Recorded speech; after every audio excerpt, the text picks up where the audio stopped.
Are you dealing with bloating on a daily basis? This is one of the most common symptoms I see with my patients, and in this video, I'm going to give you 8 of my best tips to eliminate and alleviate the bloating. If you haven't hit the subscribe button yet, hit that button to be notified anytime I post new content relating to women's health, hormones, or holistic health.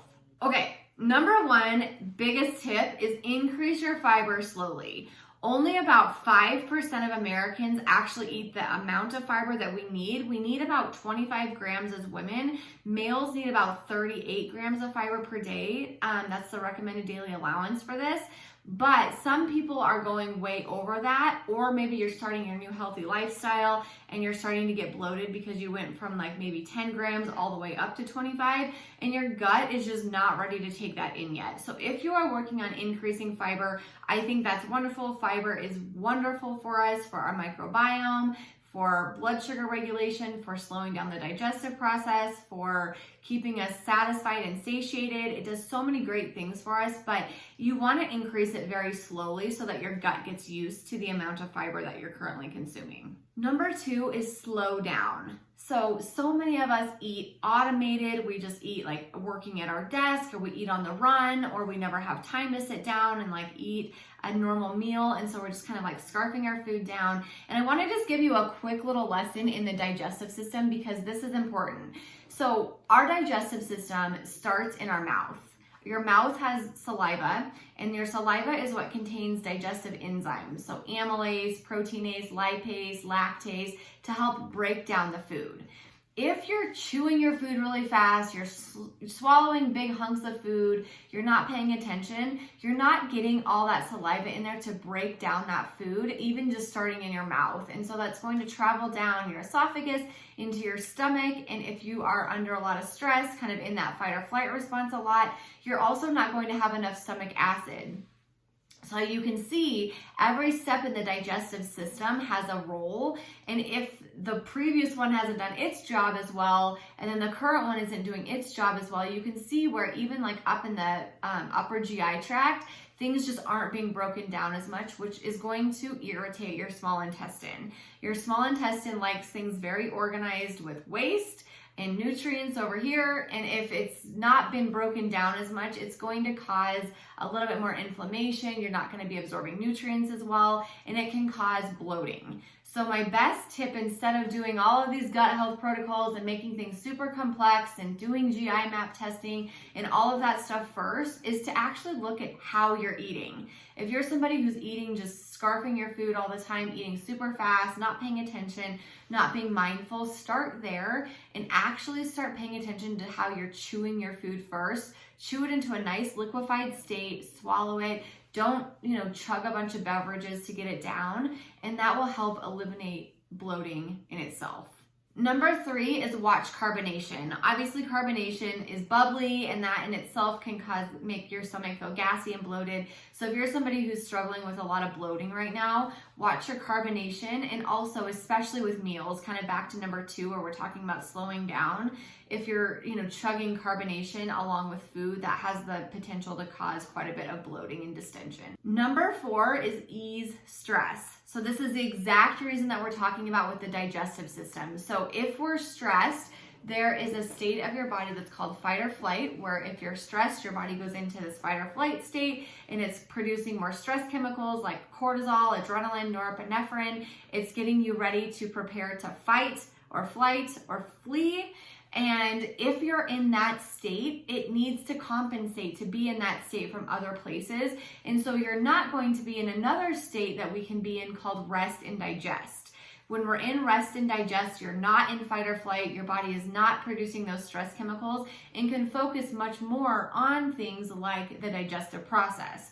But when you're in fight or flight, the digestive process feels a whole lot more optional, and it will digest food, but just not optimally. And so kind of going down to the breaking down of food, assimilating nutrients, separating it from waste, those types of things, motility, it's all just not going to be working as well as it should, which can create obviously a lot of bloating and constipation, gas, heartburn, all of those other things too.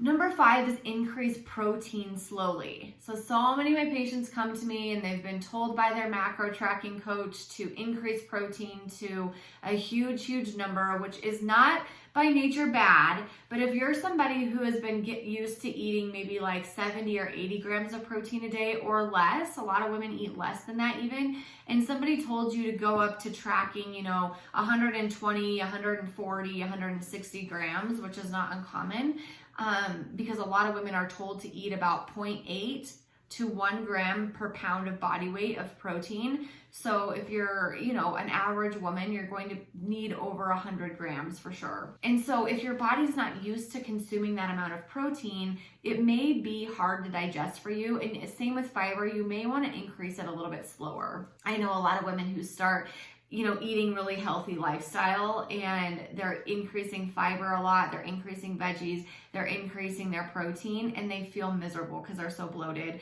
And it's just their body's not ready to take in this amount of fiber and protein yet. So look at it, and if you're going up several grams, like tens of grams of protein than you're used to eating, maybe benchmark it and titrate up a little bit slower. Number 6 is eat at regular intervals. A lot of people feel really bloated and uncomfortable after they eat huge meals.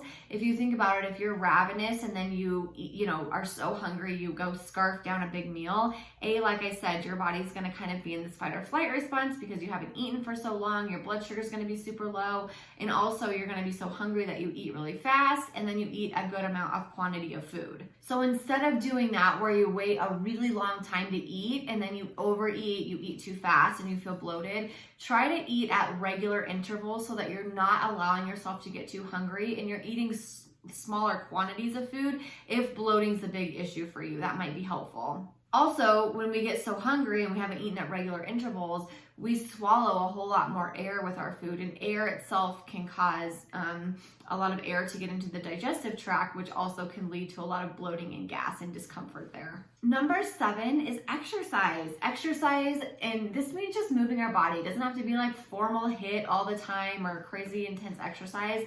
Even walking. Walking is wonderful for our GI tract. It actually helps your body to move out stool and gas out of that GI tract and make your bowel movements more regular. So even if you just want to go for a daily walk, that's super helpful at helping your GI tract. And exercise also helps to release the excess sodium, which can help with water retention and just feeling puffy anyways. Remember though, if you do exercise a lot, it's vital to consume enough water and electrolytes to get that water into the cells to actually get hydrated, because dehydration also leads to constipation, which can make us feel obviously bloated and gassy. So you want to exercise and move your body, but you also want to stay super hydrated.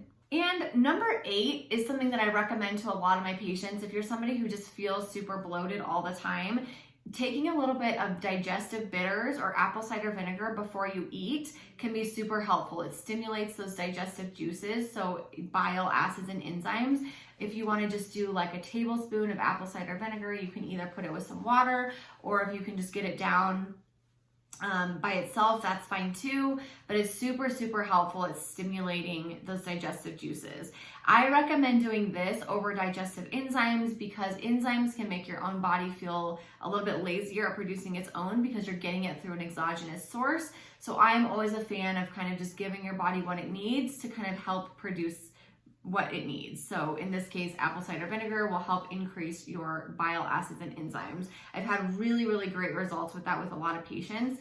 And also, not medical advice here, but if you don't have a gallbladder, taking some ox bile can be super helpful because it stimulates your liver to produce more bile. So obviously, if you have had gallbladder surgery and don't have one, you're not producing it from there. And so taking a little bit of ox bile can be helpful at processing your food better. And lastly, one bonus for you, keep a food diary. A lot of people feel gassy and bloated from certain foods like dairy, cruciferous vegetables, carbonated beverages, various other things. Again, too much protein. If you're noticing, okay, I just started this like diet and I'm increasing my protein a lot and I feel a lot more bloated now, that might be why. More fiber. So keeping a food diary can be super helpful at kind of tailoring like if there's a certain food that's causing it. And if there is, then reducing the consumption of that or eliminating it temporarily while you kind of work on healing your gut can be super helpful. A lot of people are sensitive to like cruciferous vegetables like broccoli, cauliflower, kale, Brussels sprouts. And it doesn't mean that we should never eat those again. It just means that your microbiome isn't quite ready to have those and is more like fermenting on those. We call them FODMAPs. And there's things that we can do to heal that so that you can consume cruciferous vegetables. So that is what we want to get to in the end of this, is the ability to consume a wide variety of foods and not have to just keep eliminating certain foods. Some women experience bloating more with their period. If this is you, if you're noticing, you're okay, not really a lot of diet related, and then you just feel so bloated around ovulation or your period, I have the solution for that. I have a course that's called the Period Solution, which is the exact protocols I use with my patients for all period issues, whether that is PMS, bloating, headaches, fatigue, spotting, irregular periods, heavy periods, PCOS, high prolactin, whatever. I have all the exact protocols into this course. You can get more information on that course by going to alliedamron.com/period, and I'll leave that in the description below. If you haven't hit that subscribe button yet, go ahead and hit that button to be notified anytime I post new content or new videos. And if you have somebody who is experiencing a lot of bloating, is uncomfortable, is going through the gamut with GI testing and can't figure out how to eliminate this, feels like the protocols they're doing isn't really helping, give them this video, shoot this over to them, and make sure that you're doing these foundational things first. I think so many people just switch over to functional medicine and testing and things like that, which is fine, but we got to be doing some of these foundational things first. And sometimes it doesn't have to be as complex as doing a whole big, huge gut health protocol. So I hope this was helpful, and I'll see you in the next one.